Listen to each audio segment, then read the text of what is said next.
Hey everyone, I'm John Henry. We are going to reframe the housing crisis today, the housing shortage today. The sheer reality is that there is no housing shortage, period. As of April of 2022, according to the Federal Reserve Economic Database, it's called FRED, and it's at the St. Louis Federal Reserve's website. The current situation in April of 2022 was we had 15 million available homes, not necessarily houses, but apartments or whatever housing units that were available. They were not occupied. They were not somebody's second home that they only spent a few months in the year on. They were available. They could be moved into. 15 million. We had 500,000 homeless people. In 1970, the year I was born, we had roughly 300,000 homeless people. We had about 600,000 empty homes, empty housing units. And this data has been consistent on a growing curve for my entire life of, currently 52. The reality is that there is not a housing shortage. There is a greed overage.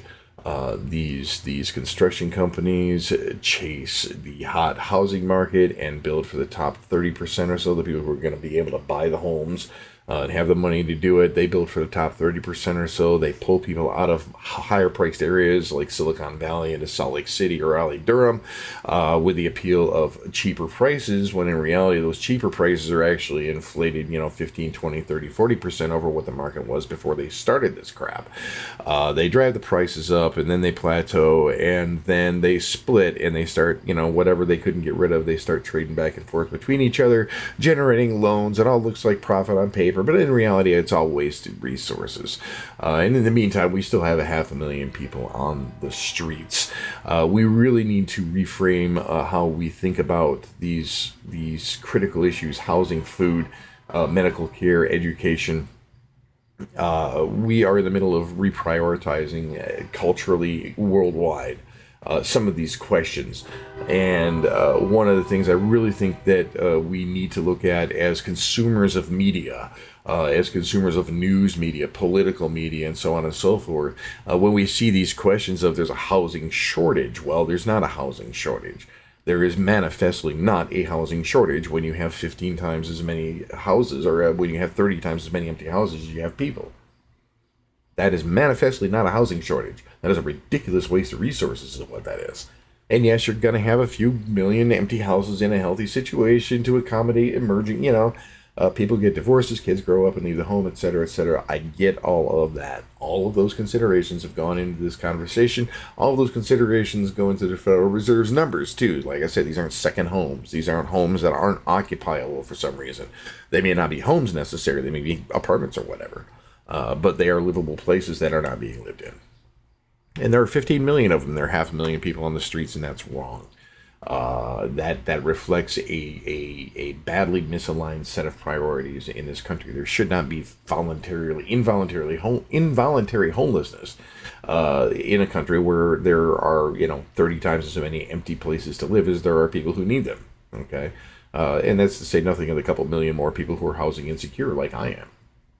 So, the point of this is ask the questions. Don't assume just because the media, right? You watch the media; they run newspapers are horrible for it, right? Oh, look at this great new home that's for sale. And they run it like a news story, but it's an advertisement, right? And it's the whole point of it is to encourage aspirational consumerism, right? The place you're in isn't good enough. You want this one. Step up. Move forward, have something bigger, better, shinier, brighter. Always, always, always, always, always, right? Because that's what generates the income for the folks at the top of the pile, the plutocrats that I'm always railing about. So that's why this is important, because it controls our daily lives and billions and billions and hundreds of billions of dollars of resources. I mean, over 50 years, come on, millions of homes.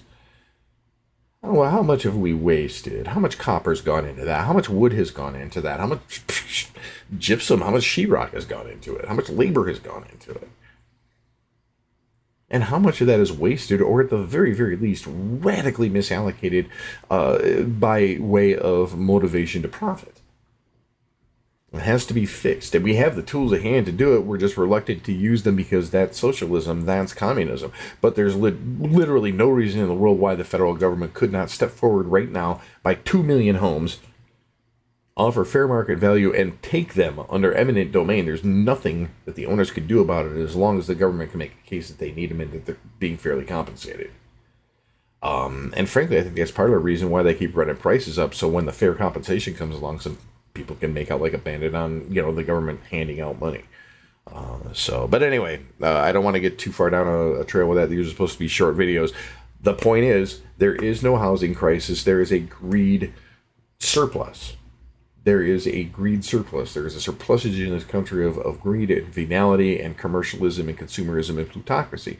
And the people at the top are driving these narratives that convince us or that continue to tell us that there's things like a housing shortage going on when it simply isn't true. There is no housing shortage. There is definitely a misallocation of housing resources, and that includes geographically, to answer the question, well, yeah, but the houses aren't where the people are, which is not true. But when it comes up, that's the answer. Why are you building the houses where the people aren't? Money. We're chasing the buck. Right? It all comes back to a greed overage, a greed surplus that is being played out by the exploitation and the unsustainable and wasteful exploitation of all of our natural resources for the profit, again, of a very small group of people at the top of the pile. And in the meantime, 500,000 people are sleeping on the streets tonight. So keep that in mind next time you hear about the housing crisis. And thanks very much for joining me. I'm John Henry from johnhenry.us.